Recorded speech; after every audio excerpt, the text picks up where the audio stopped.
Umar di tengah malam, kisah khalifah yang menggendong gandum. Pendahuluan, sosok pemimpin sejati. Dalam sejarah peradaban Islam, nama Umar ibn al-Khattab bersinar sebagai teladan kepemimpinan yang tidak akan pernah pudar. Sebagai khalifah kedua, ia memimpin imperium Islam yang membentang dari Spanyol di barat hingga Asia Tengah di timur. Namun yang membuatnya istimewa bukanlah luasnya wilayah kekuasaan, melainkan kedalaman kepeduliannya terhadap rakyat. Kisah yang akan kita simak ini menggambarkan momen paling mengharukan dalam kepemimpinan Umar. Ketika seorang khalifah yang ditakuti oleh kaisar-kaisar besar dunia, rela menggendong karung gandum di tengah malam untuk menolong seorang ibu yang kelaparan bersama anak-anaknya. Ini bukan sekadar cerita tetapi cerminan nilai kepemimpinan yang sejati. Malam yang mengubah sejarah malam itu terasa berbeda di Madinah. Langit bertabur bintang, bulan purnama menyinari jalan-jalan yang sunyi, dan angin malam bertiup lembut membawa kesejukan.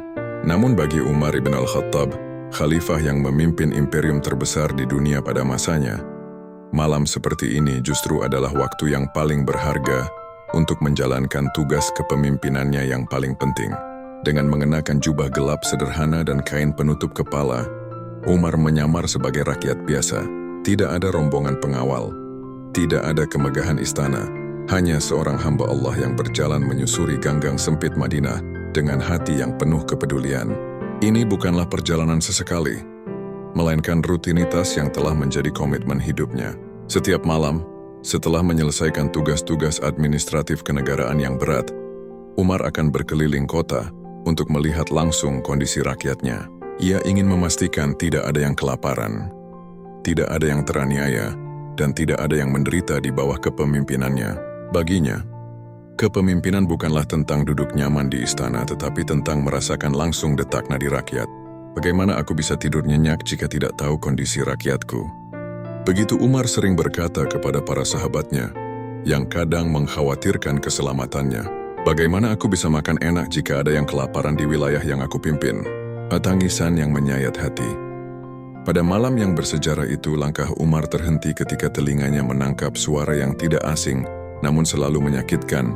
Tangisan anak-anak yang kelaparan. Suara itu berbeda dengan tangisan biasa. Ini adalah tangisan yang lahir dari perut kosong, dari penderitaan yang tidak dapat disembunyikan. Umar mendekat ke arah sumber suara tersebut.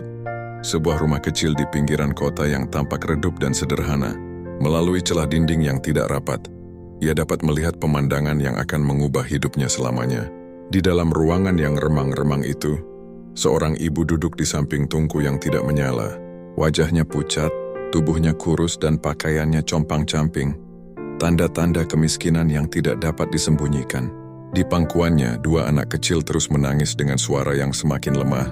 Tanda bahwa mereka sudah lama tidak makan. Sabar nak, sabar sedikit lagi, bisik sang ibu dengan suara yang bergetar berusaha menenangkan anak-anaknya.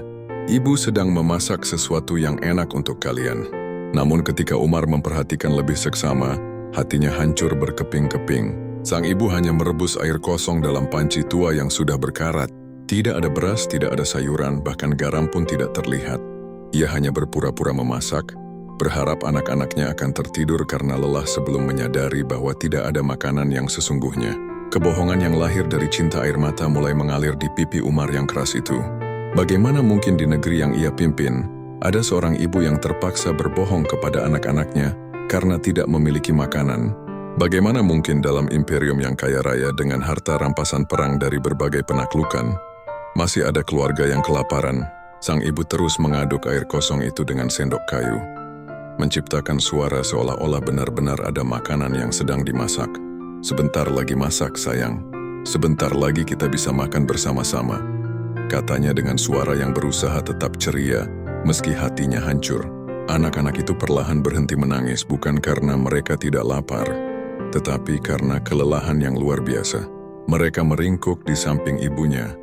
Mata mereka sayu namun tetap terbuka, menunggu makanan yang tidak akan pernah jadi. Perut mereka yang kecil terus berbunyi, meminta asupan yang tidak dapat ibu mereka berikan. Umar tidak tahan melihat pemandangan yang memilukan itu. Tubuhnya bergetar, bukan karena dingin malam tetapi karena rasa malu dan tanggung jawab yang begitu besar menghantam jiwanya.